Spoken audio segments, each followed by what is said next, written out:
Hi, everybody. As you may hear, I've got a bit of a sore throat and a bit of a cough. I don't have COVID, obviously, but I've got the horrible cold that's been going around. So if I have a little coughing fit in between, I just want to apologise in advance. People and place. So I just want to introduce you to my work in case you haven't seen it. I work with archives, photography and participation. And this is my second time here. It's great to be back. I came here before to talk about What We Wore, my People's History of British Style project. It's an online community archive and photographic book published by Prestel. But first, a little bit more about me. I'm first generation London. My mum's from Manchester and my dad's from Kathmandu. They met in a nightclub in Earls Court. People never get it, but my Instagram handle, Warrior Princess, refers to the fact that I'm a printer's daughter, and Kazina rhymes with Nina. I grew up knee-high to a Heidelberg print machine. There's one for the graphic designers. So being in between. I think being mixed heritage has informed my work as a photographer. I take difference for granted, and I'm unafraid of being around people who are different from me. And I can sort of slip into worlds I don't belong in easily. I've used photography as a tool to understand and explore my own identity, not through photographing myself, but through documenting others, and perhaps looking for what of myself I see in them. Being in between worlds is also kind of how I've approached my creative work too.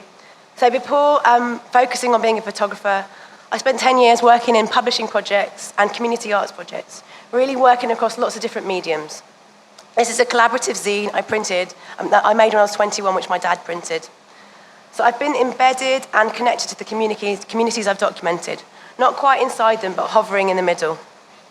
So for me, photography is a tool to explore recurring themes.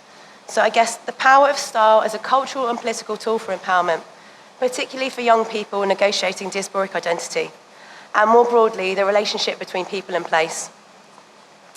So I'm going to take you on a little tour of the places I've been that the camera has taken me. I'm going to talk about two projects, Gurkha Sons and Thamesmead. So the first stop on the tour is Nepal via Aldershot. So this is an installation from my project Gurkha Sons, as it's shown in Kathmandu Photo, a biannual photo festival that takes place across the capital. So Gurkha Sons documents a new generation of British Nepalis, zooming in on forms of collective cultural expression through style, music and sport, and the social spaces that these young men inhabit. So this was shot in Aldershot in Farnham. Its close proximity to the army garrison makes it home to the largest Nepali diasporic community in the UK. Since 2004, Gurkha families have migrated multi-generational households to Nepal to Britain under new settlement rights. The population of Nepalis to the UK has increased from 6,000 to an estimated 100,000. You might have seen in the press recently, Gurkhas have been striking over military pensions. So the project was made in response to the archives of two partners who initiated and exhibited the project. In Nepal, Photo Circle, who'd been working to archive the work of my uncle, Shiridhar Manandhar. This is one of his. It was my uncle who gave me my first camera when I was 16 and really inspired me to get into photography. And in the UK, Historic England, Another England. So this is a big project by Historic England, mapping 100 years of England's history through the perspective of Black and Asian people, telling the story of the country's rich multicultural heritage through place. So Gurkha Sons was exhibited alongside this as part of Human Stories at the Now Gallery. So the subjects I photographed for Gurkha Sons call themselves the K-Boys. The K standing for Kokroka, the Nepali word for frozen stiff. It's a reference to how they feel when they go out on their bikes in the cold English weather. K-Boys organise and promote their own events, parties, hosted regularly at the Empire Club, a multifunctional space that began its life as a 1930s Art Deco cinema, but now serves as a vital space for the Nepalese community. I was introduced by my friend Pramila Bam Oman, who conducted interviews on the day, and we spoke to them about what Brotherhood meant to them. We set up a makeshift studio at the event to do these portraits. This is Tyson Rana, who's customised his hat with his grandfather's Gurkha medal. And this is Om Thackeray. He's in the British Army, like his dad. He taught himself to tattoo from watching YouTube videos. A group of the guys run a tattoo studio and a barber's in the town. It's interesting to see both British and Nepali motifs in the tattoos, such defining marks of identity on the body. So these are the famous Buddha eyes, which adorn Swayambhu Temple in Kathmandu. I was interested to know what home felt like to them.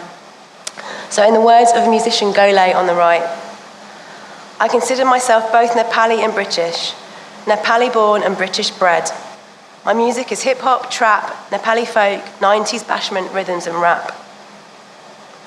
We also spoke to them about brotherhood, and I guess this kind of came from this idea of like my dad and his brother being across 2 continents, and just this sense of like brotherhood and community.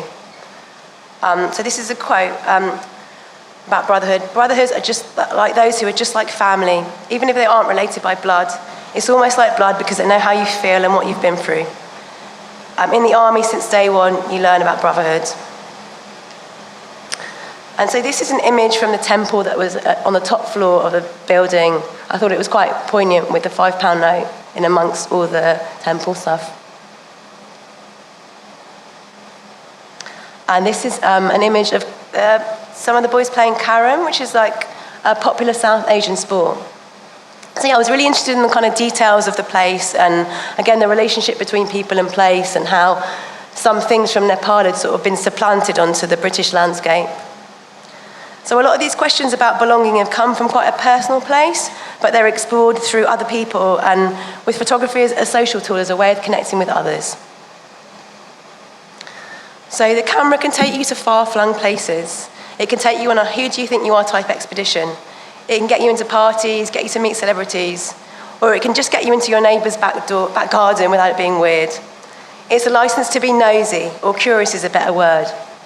So I'm a big believer in finding things close to home rather than being a perpetual tourist.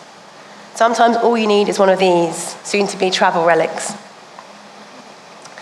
So next up to SE2 Thamesmead, a large social housing project built from the mid-1960s onwards on former marshland on the south bank of the River Thames.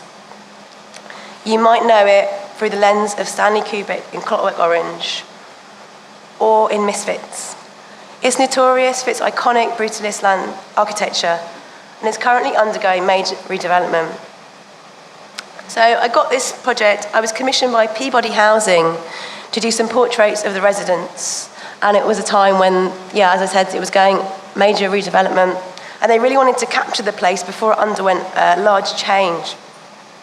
And the tower blocks that were featured in Clockwork Orange were knocked down. So this is a portrait of one of the residents, Siobhan. She was a property guardian. So this is part of the initial commission, and I also met lots of other residents for quick portraits. I found the landscape really, really interesting with its large lakes, canals, and willow trees. And I decided I wanted to do some more work there. And when I was photographing the initial portraits, I kind of got everybody's contact details. So in a way, it was a weird kind of way of casting people for another project. And I decided that I wanted to do more shoots with them. So I kind of wanted to work with them to kind of explore how they were making their mark on the landscape through personalisation and style beyond the kind of exterior and the brutalist facade. And this is Naya and Ruhi, and they're Bharatanatyam dancers, Indian classical dancers. There are so many communities that exist side by side in Thamesmead, and this is kind of what I wanted to capture. There's a big traveller community there, so there are horses and ponies kind of wandering around the landscape. This is Anthony Okin, who I was introduced to through Peabody. He's kind of known as the Thamesmead cowboy. He lived there for 30 years and he's in his 80s, and he dresses like this every day. So when I worked with a stylist called Siobhan Lyons, and we kind of worked with what he already had in his closet. He's a hoarder, so we had literally hundreds of these cowboy outfits. And but we kind of enhanced it a little bit, and we spent quite a lot of time meeting and spending time with him to set this shoot up. And we had a really nice day wandering around Thamesmead, listening to John Barry on a mini speaker as he showed us around. I guess Thamesmead was his Wild West. This is Kid Bookie, a musician who I documented at home. And these are just some little details, and again, it's this idea of how people are making places their own and putting their mark on the landscape. I was also given access to like the Peabody archive, which was kind of mad, really. Some of these images, it made it look like a holiday brochure. I think there was a big gap between the utopian visions of the planners and what the place had become. This was Thamesmead in the 1970s. So I kind of like to use research a lot to inform my shoots. And I decided to sort of set up a community portrait studio, and we repainted the walls in one of the communal areas red, just like the 1970s references. So again, I wanted to draw out the little details of the place and the people that lived there. We met a guy called Dave who had 8 classic cars he kept in garages all over Thamesmead. There was a hint of 1950s Americana. The hot day revealed Elvis tattoos, and a girl who owned a pet lizard that she took everywhere. So I think it was really like trying to get under the skin of a place. And that's kind of what I like to do with my photography and my work, to sort of locate myself somewhere in that place. But I found it really hard to access, actually. And this sort of summarizes that. It's kind of going around in circles. So the work was exhibited at Reba alongside the work of Tony Ray Jones, who shot the area in the 1970s. And the red wall that we painted has since been featured in a KFC advert and also an ID fashion shoot.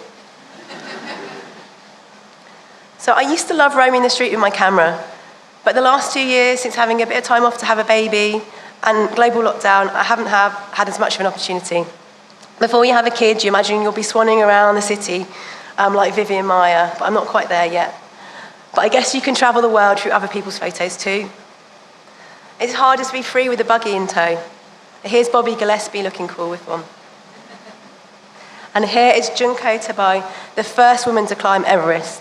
I like her style. She's a bit of an inspiration. It made me think, can you still be a female explorer with a family? But I am getting out and about again. So to end, I want to just show you a snippet from a recent shoot for Paperboy, and it's called The Laughers. It's people laughing again on the streets of London. I love shooting people on the streets of London. I love shooting people on the street, and that kind of engagement and interaction that you can get in a really sort of 5-minute photo. Don't ask me how I made them laugh. It wasn't easy. It looks easier than it was. But after seeing people in masks for so long, it was so nice to shoot. So yeah, that's just to end. The magazine is out next week. Look out for it, Paperboy. But yeah, thanks for having me.